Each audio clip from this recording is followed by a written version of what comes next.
దేవుని యొక్క మధురమైన నామమునకు మహిమ కలుగునుగాక. క్రీస్తునందు ప్రియమైన వారందరికీ నా స్తోత్రములు తెలియజేయుచున్నాను. ఈ ఉదయకాలమున మన వేకువ మన్నా యొక్క ముఖ్య అంశము దేవుడిని ప్రీతిపరచుట.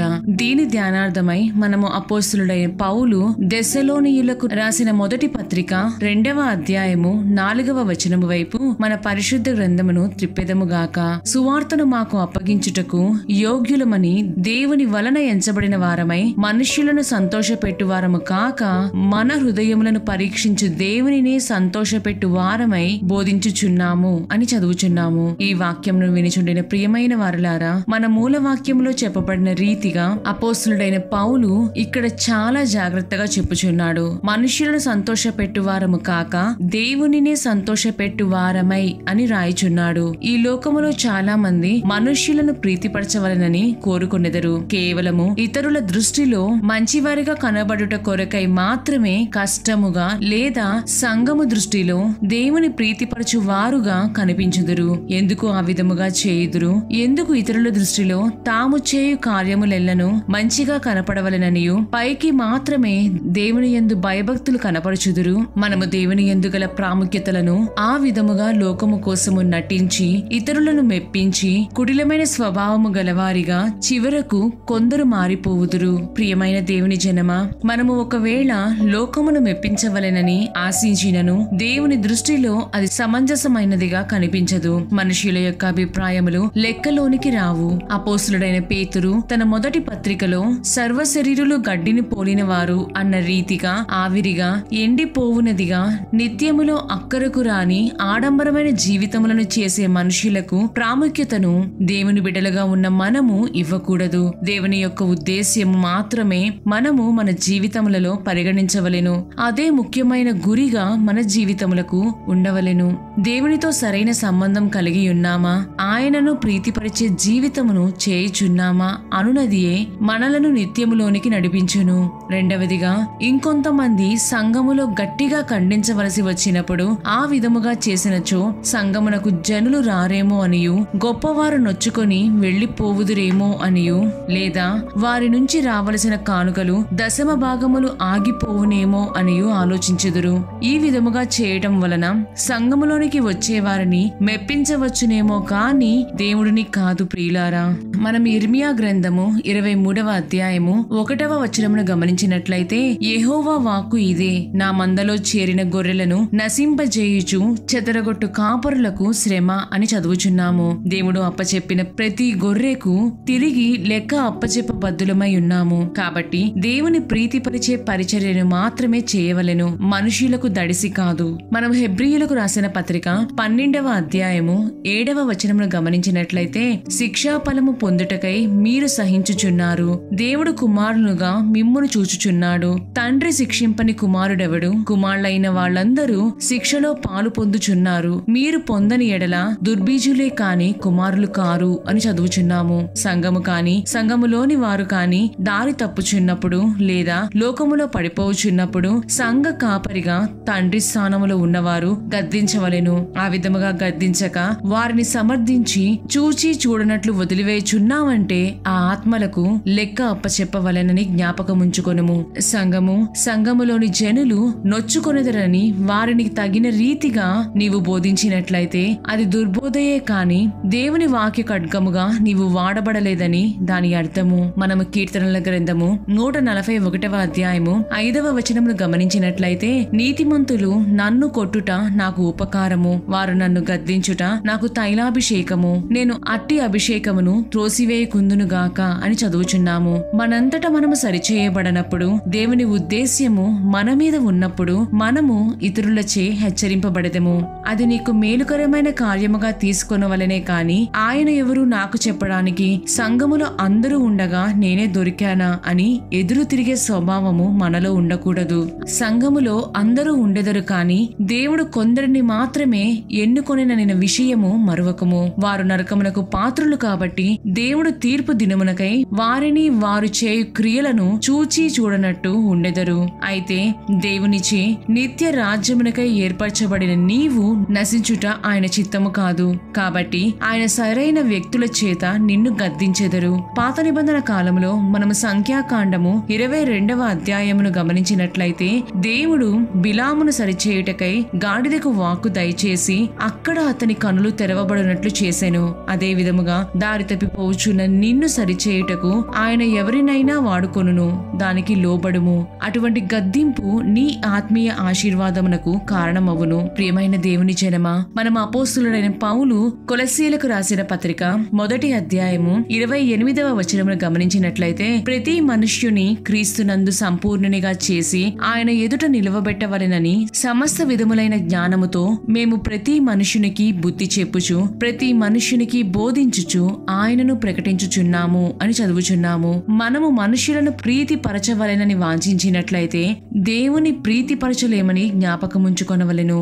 అదే విధముగా సంఘ కాపరులుగా తండ్రులుగా ఉన్నవారు సంఘస్థులను ప్రీతిపరిచి వారికి తగిన రీతిగా బోధించినట్లయితే వారు దేవుని ప్రీతి పరచకపోగా వారు చేసిన దుర్బోధకు ఆ ఆత్మలు నశించినట్లయితే దానికి వారిని కాయువారే ఉత్తరవాదులని గ్రహించవలెను. అపోస్తులుడైన పౌలు ఏ విధముగా సంఘమును కాచెనో బుద్ధి చెప్పెనో గమనించుడి. అతడు వారి ఆత్మలను కాయువాడిగా వారి రక్షణకై ఆత్మలను నశించిపోకుండానట్లు వారిని ప్రేమించే సమయములో ప్రేమించుచు ఖండించే సమయములో ఖండించుచు సరిచేసనే కాని తన స్వలాభము కోసము మనుష్యులను ప్రీతిపరచవలనని ఆశించలేదు. కాబట్టి దేవుని కొరకు అంత వైరాగ్యముగా ప్రయాసపడి మంచి సాక్ష్యమును పొందగలిగెను. ప్రియమైన వారలారా, ఈ కడవరి కాలములో ఉన్న మనము ఒకరిని ఒకరము సరిచేసుకొనుచు బుద్ధి చెప్పుకొనుచు ప్రభువుకు ప్రీతికరమైన జీవితమును చేయుతముగాక. ఆయనకు మాత్రమే లోబడి భయపడి జీవించే జీవితమును ప్రభువు మనందరికీ దయచేయుదురుగాక. ఆమేన్.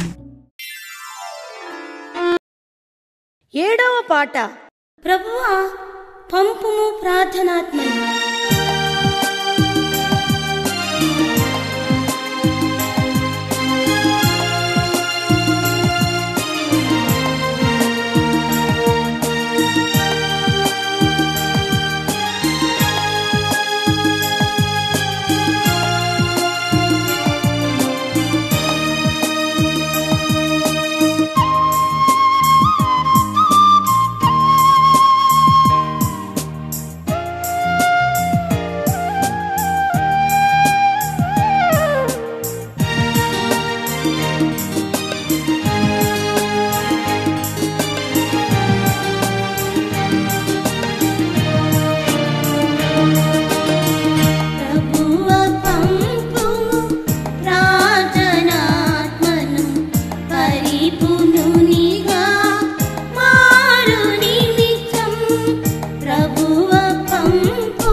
సన్నిధిలో నిత్యము నిలిచి యాచించుటకు కృపనిమ్ము. నీ పాద సన్నిధిలో నిత్యము నిలిచి యాచించుటకు కృపనిమ్ము. ప్రభువ పంపుము ప్రార్థనాత్మను పరిపూర్ణునిగా మారు నిమిత్తం. ప్రభువ పంపుము ప్రార్థనాత్మను పరిపూర్ణునిగా మారు నిమిత్తం.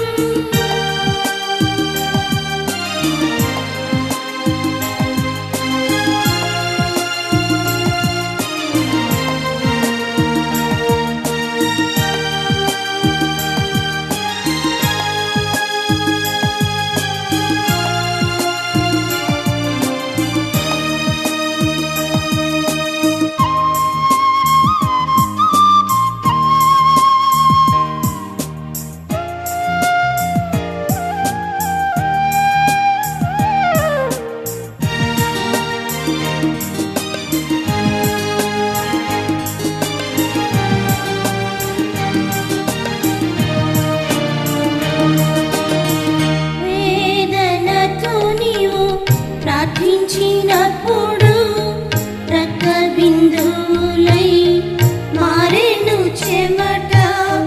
వేదనతో నీవు ప్రార్థించినప్పుడు రక్తబిందువులై మారెను చెమట.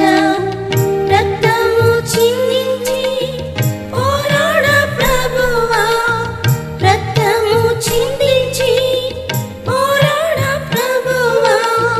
ప్రార్థనాత్మను ఇయ్యుము నా తండ్రి, ప్రార్థనాత్మను ఇయ్యుము నా తండ్రి. ప్రభువ పంపుము ప్రార్థనాత్మను పరిపూర్ణునిగా మారు నిమిత్తం. ప్రభువ పంపుము ప్రార్థనాత్మను పరిపూర్ణునిగా మారు నిమిత్తం. నీ పాద సన్నిధిలో నిత్యము నిలిచి యాచించుటకు కృపనిమ్ము. నీ పాద సన్నిధిలో నిత్యము నిలిచి యాచించుటకు కృపనిమ్ము. ప్రభువ పంపుము ప్రార్థనాత్మను పరిపూర్ణునిగా మారు నిమిత్తం. ప్రభువ పంపుము ప్రార్థనాత్మను పరిపూర్ణునిగా మారు నిమిత్తం.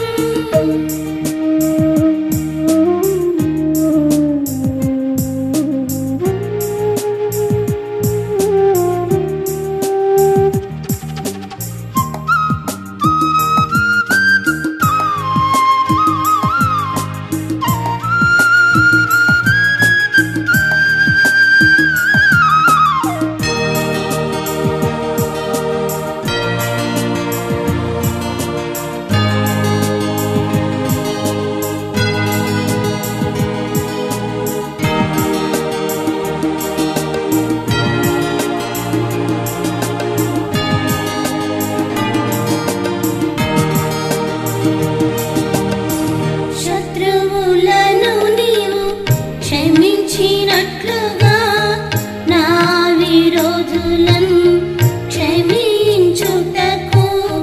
శత్రువులను నీవు క్షమించినట్లుగా నా విరోధులను క్షమించుటకు.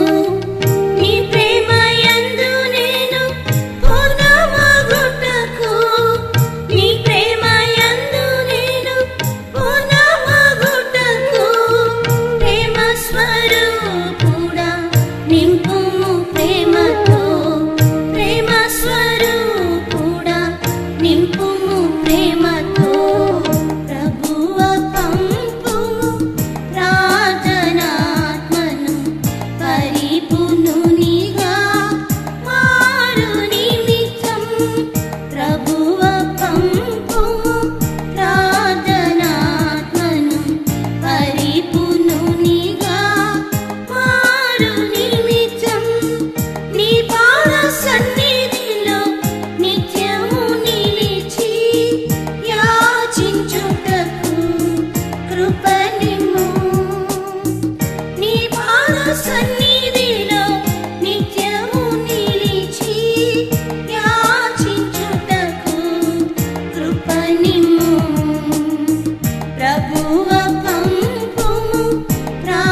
పరిపూర్ణునిగా మారు నిమిత్తం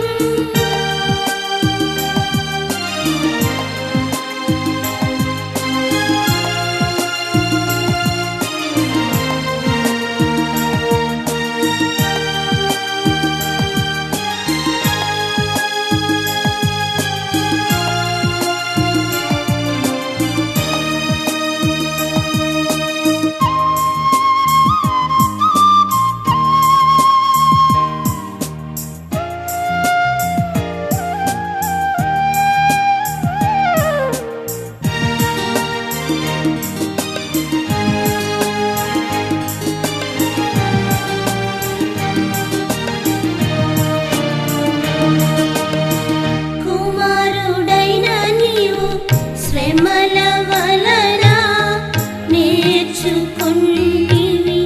విధేయతనిలా కుమారుడైన నీవు శ్రమల వలన నేర్చుకుంటివి విధేయతనిలా ఆ మనస్సును నేను ఆయుధముగానే ఆ మనస్సును నేను ఆయుధముగానే ధరించి శ్రమలలో పూర్ణతనుండెదను ధరించి శ్రమలలో పూర్ణతనుండెదను ప్రభువ పంపుము ప్రార్థనాత్మను పరిపూర్ణునిగా మారు నిమిత్తం ప్రభువ పంపుము ప్రార్థనాత్మను పరిపూర్ణునిగా మారు నిమిత్తం నీ పాద సన్నిధిలో నిత్యము నిలిచి యాచించుటకు కృపనిమ్ము నీ పాద సన్నిధిలో నిత్యము నిలిచి యాచించుటకు కృపనిమ్ము ప్రభువ పంపుము ప్రార్థనాత్మను పరిపూర్ణునిగా మారు నిమిత్తం ప్రభువ పంపుము ప్రార్థనాత్మను పరిపూర్ణునిగా మారు నిమిత్తం